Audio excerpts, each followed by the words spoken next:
UP की इस Lok Sabha seat पर बीजेपी के 4 संभावित प्रत्याशियों की नाम की चर्चा लखनऊ से लेकर दिल्ली तक हुई तेज। बीजेपी ने जमीनी स्तर पर 3 सर्वे कराया है। नामों की चर्चा को लेकर लगातार सरगर्मी तेज। कौन होगा जौनपुर के लोकसभा क्षेत्र का प्रत्याशी?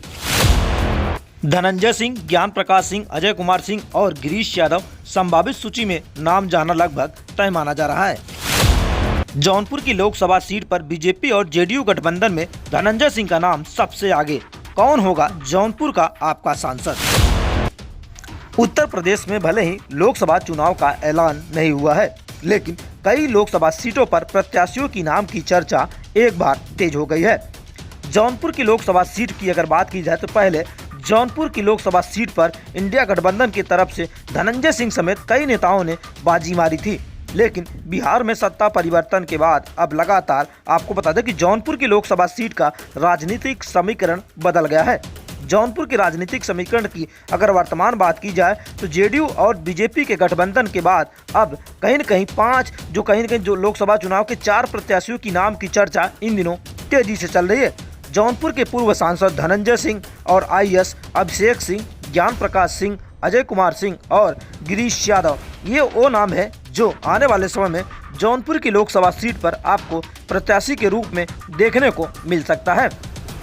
बिहार में सत्ता परिवर्तन के बाद लगातार जो आपको बता दें कि जेडीयू ने कहीं न कहीं बीजेपी की तरफ से जौनपुर की लोकसभा सीट की मांग कर सकती है, और जौनपुर की लोकसभा सीट अगर जेडीयू के खाते में गई तो आपको बता दें कि सारे नेताओं को दरकिनार करते हुए जौनपुर के पूर्व सांसद धनंजय सिंह एक बार फिर चुनावी अखाड़े में ताल ठोकते आपको दिखाई देंगे।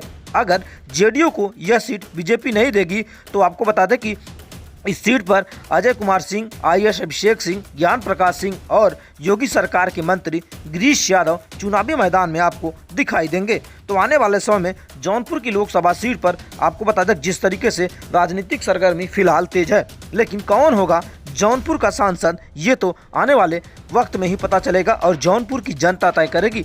लेकिन अगर बीजेपी और जेडीयू का गठबंधन तय हुआ तो कई बीजेपी नेताओं को कहीं न कहीं हाथ धोना पड़ सकता है, या कहीं चुनावी तैयारी कर रहे हैं तो उन्हें दूर जा सकते हैं, क्योंकि अगर जेडीयू गठबंधन में ये सीट जाती है तो फिर एक बार जौनपुर के पूर्व सांसद धनंजय सिंह चुनावी मैदान में आ सकते हैं। वहीं दूसरी तरफ आपको बता दें कि बीजेपी के कई दिग्गज नेता ऐसे हैं जो लगातार जौनपुर की लोकसभा सीट पर प्रचार प्रसार कर रहे हैं, जिनमें मनोज सिंह, ज्ञान प्रकाश सिंह, अजय कुमार सिंह और आईएएस अभिषेक सिंह का नाम चर्चा में है। लेकिन कौन होगा जौनपुर का प्रत्याशी बीजेपी की तरफ से ये तो आने वाले वक्त में ही पता चलेगा। लेकिन जिस तरीके से बीजेपी और जेडीयू के गठबंधन के बाद जौनपुर के पूर्व सांसद धनंजय सिंह की भी नाम चर्चा में है, क्या आने वाले समय में जौनपुर के इस लोकसभा सीट पर धनंजय सिंह की जो चुनावी आंधी है वो आपको दिखाई देगी? अगर धनंजय सिंह जेडीयू और गठबंधन से प्रत्याशी बनेंगे तो इंडिया गठबंधन के बनाम एनडीए के सामने चुनावी टक्कर जौनपुर की लोकसभा सीट पर आपको देखने